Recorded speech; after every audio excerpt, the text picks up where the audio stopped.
السلام علیکم ورحمۃ اللہ وبرکاتہ۔ ناظرین محترم، ایک بہت اہم ویڈیو لے کر حاضر خدمت ہوں۔ سوال کیا جاتا ہے اکثر کہ قربت کرنے کے بعد کتنی دیر کے بعد غسل کرنا چاہیے۔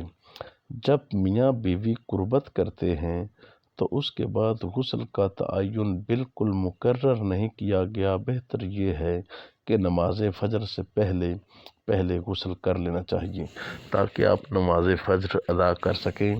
اس دوران اس بات کا خیال رکھنا ہے کہ مرد کی شرمگاہ سے مادہ پوری طرح نکل جائے۔ اگر نہانے کے بعد مرد کی شرمگاہ سے کوئی مادہ کا اخراج ہوتا ہے تو پھر دوبارہ غسل کرنا واجب ہوگا۔ جب تسلی ہو جائے کہ اب کسی قسم کا مادہ نہیں تو تب غسل کر لینا چاہیے۔ بہتر تو یہ ہے کہ آپ چھوٹا پیشاب کر لیں، کیونکہ اس سے ہر قسم کا مادہ باہر خارج ہو جاتا ہے۔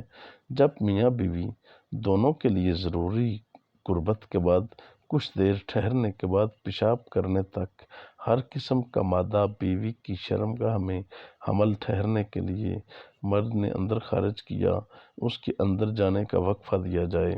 اضافی مادہ ہوگا تو وہ بیوی کی شرمگاہ سے خارج ہو جائے گا،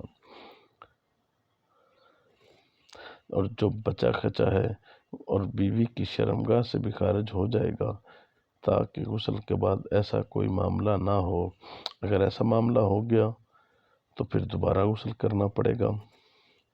مقررہ وقت کوئی نہیں ہے، کوشش یہ کریں کہ نماز فجر سے پہلے غسل کر لیں۔